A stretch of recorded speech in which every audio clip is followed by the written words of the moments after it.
air, jadi sudah ini pintu teras waktu itu sudah dalam keadaan terbuka karena orang-orang yang lain, keluarga yang lain sudah duluan naik, sudah berada sebagian di teras sebelah sini, sebagian di teras sebelah sana. Ini saya sambil kameranya juga sambil on. Jadi setelah dari sini kemudian dari sana langsung saya rekam, kemudian saya ke arah sini.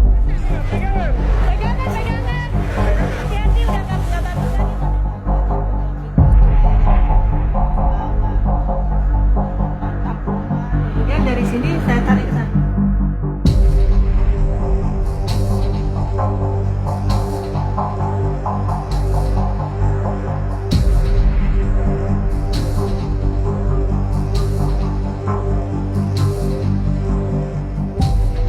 Mau merekam semuanya lah, mumpung masih hidup. Jadi di tengah-tengah tsunami itulah kenapa saya terpikir berniat untuk merekam, karena saya pikir memang tidak semua orang punya kesempatan ditakdirkan berada di atas begini, kemudian bisa melihat ada kebesaran Allah. Cakap-cakap sama Allah ya, saya bilang ya Allah, kalau memang saya mati sekarang, saya ikhlas, saya titipkan Abi, Umi, semua keluarga padamu ya Allah. Cuma satu saya, ya Allah, saya minta, tolong izinkan saya merekam kejadian ini. Nanti kalau memang rumah ini rubuh dan saya ikut masuk dalam air, saya bilang sama Allah, saya akan berusaha tetap merekam 1 detik, 2 detik. Saya masih hidup, saya rekam terus. Kemudian saya masuk dalam air tergulung-gulung, kemudian saya akan terus merekam sampai saya mati. Kemudian saya titip sama Allah, ya Allah, kemudian kaset ini saya titip kepadamu ya Allah. Tolong sampaikan pada dunia, agar dunia tahu betapa maha besarnya Engkau. Jadi terserah mau mati mau apa hari ini, terserah Allah mau ambil apapun, yang penting tolong selamatkan kaset ini, tolong kabarkan berita tentang kebesaranmu ya Allah. Pakai kuda-kuda supaya posisinya yang tenang, gambarnya tidak terlalu bergoyang. Beberapa menit kemudian air itu setelah gelombang pertama menerpa, kemudian surut kembali ke laut ke arah sana. Terlihat semua barang, orang, pepohonan itu terbawa, tertarik sama air. Ada satu ibu-ibu di atas kasur di sini, kan lewat di sini. Cuma terlalu jauh, tidak bisa kita raih ya. Beliau lewat di atas kasur, cuma menengok ke arah kita. Kita terdiam, ibu itu terdiam dan cepat. Tapi cuma bilang, ibu, mohon maaf ibu, kita tidak bisa bikin apa-apa. Ingat Allah, ibu, meratib, ma, meratib, kami bilang. Nah, ibu itu gini terus. Jadi rupanya beliau terduduk di kasur tuh sambil meratib seperti tenang. Jadi beliau tuh di atas kasur tertarik ke arah laut. Itu air surut, dan air surut tuh cepat sekali. Terpaan air datang itu seperti sama cepatnya dengan air surut. Jadi memang cepat sekali tertarik airnya. Sedang dari proses surut air, kita mendengar ada suara orang minta tolong di dalam rumah. Jadi saya keluar, saya masuk ke dalam. Saya ke dalam, rupanya di dalam ini ada abi saya dengan abang tuh sedang mencari-cari di mana arah suara. Nah, terus kata abi itu ada suara orang.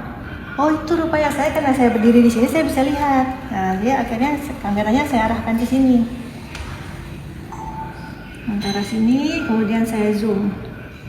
Oke, jadi kita akhirnya berhasil bawa naik. Beliau tertidur di sini. Kalau lihat di video ada bapak-bapak sih tertidur sambil gantungan kunci kereta motornya tuh masih di sini.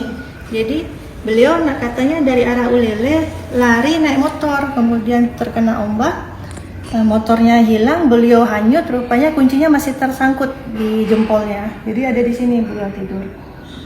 Kita kasih rehat di sini. Tidak lama kemudian setelah kita berhasil angkat bapak itu, rupanya datang lagi gelombang kedua. Gelombang kedua saya sempat ambil waktu dari arah sini. Kita dari sini setelah gelombang pertama datang, kita sampai bisa melihat pantai. Sebenarnya rumah ini terletak kira-kira sekitar 1 km dari pantai. Sebenarnya kita di sini tidak bisa melihat ke arah pantai. Seperti lihat sekarang ini kan sudah penuh dengan rumah-rumah. Jadi keadaan aslinya itu juga penuh rumah, kita tidak bisa melihat pantai. Tetapi setelah ombak pertama datang, seluruh rumah-rumah ini habis sehingga kita bisa melihat langsung ke bibir pantai sampai bisa saya zoom. Bahkan kalau diperhatikan saya ke arah sini, kemudian saya zoom ke arah laut. Arah laut ke sana itu sampai kelihatan jalan ke arah Lamanyang, ke arah sana sampai kelihatan, padahal aslinya sebenarnya tidak bisa kelihatan. Nah, di atas atap ini ada beberapa orang yang sedang bergantung itu di genteng yang terbawa air. Ini ada anak duduk di atas ini, di atas teras. Anak itu sebenarnya setelah tsunami mereda, kami panggil karena dia panggil pengen ke rumah kita, karena rumah kita kan mungkin lebih rame ya. Jadi setelah kita selamatkan situ, anak itu cerita dia pergi dengan naik motor dengan bapaknya lari, kemudian bapaknya terkena ombak, anaknya juga terkena ombak, kemudian dibawa sama air ke arah rumah itu. Habis itu dia bergantung ke teras itu terus naik menyelamatkan diri. Kemudian pas datang ombak kedua, akhirnya dia naik lagi ke atas atap lebih tinggi. Jadi kita dari sini bilang, dek sabar dek, dia teriak bapak, terus dia panggil ke kita mau ke sini. Coba kan bagaimana mau ke sini? Karena ini air masih tinggi. Kita bilang tunggu situ sebentar, sabar dek. Sedangkan ini gempa terus. Akhirnya kita bilang sudah, kita turun saja, kita cari ke tempat yang lain yang lebih tinggi. Akhirnya kita keluar dari daerah ini. Jadi keluar dari daerah Lamjame ini, jalan kaki ke arah Simpang Dodi. Itu ke arah Simpang Dodi pun berjam jalannya karena saking banyak sekali puing-puing. Jadi kita berjalan itu di atas puing-puing dan potongan-potongan tubuh manusia. Malah kita lagi jalan, saya tersangkut-sangkut potongan kaki, terjumpa potongan kepala. Kemudian kita di rumah ini kan ada beberapa orang yang tidak sempat naik ke atas, jadi kita kehilangan mereka.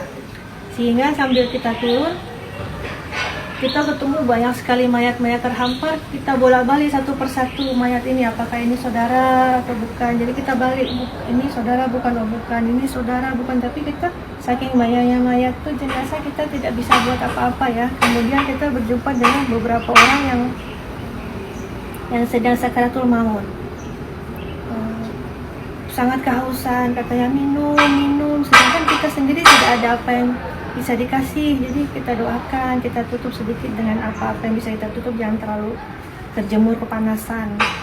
Jadi kalau pengalaman melihat setelah tsunami itu segala macam di depan mata, yang jenazah bertaburan, yang bahkan binatang-binatang juga ada, anjing yang lemas di sini. Kemudian bahkan kita ketemu buaya putih juga ada. Buaya putih ada di atas rumah ini, di atas rumah tetangga. Dan memang saat itu tidak banyak bisa kita tolong, paling kita cuma bisa berdoa, kita ingatkan yang sudah lagi sakaratul maut itu kita tuntun semana bisa.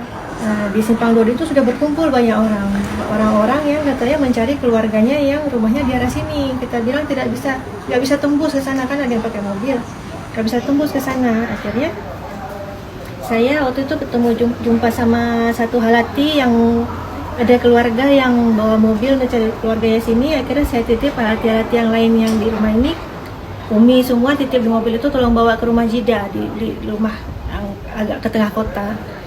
Nah, kemudian mobilnya juga sudah penuh sama orang-orang yang mau ikut numpang. Akhirnya tidak muat semua. Akhirnya saya nggak naik mobil itu. Saya bilang yang lain, ibu-ibu saya naik, saya biar tinggal di sini.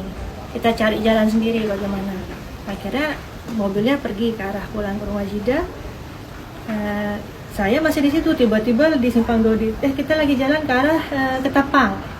Jadi jalan kaki dari Simpang Dodi ke arah Ketapang. Di Simpang Ketapang itu tiba-tiba diteriak lagi, air naik gitu. Orang-orang yang sudah trauma dengan apa yang sudah terjadi dipikir ada air naik beneran. Nah, akhirnya semuanya panik berlarian. Sampai kan yang sudah selamat dari tsunami pun tergiling-giling mobil. Jadi meninggalnya bukan karena tsunami, tapi tergiling sama mobil-mobil, truk-truk yang panik ikut lari ke arah tempat yang tinggi. Sampai ke Ketapang karena air panik ya, orang banyak lari-lari lagi, dibilang air naik.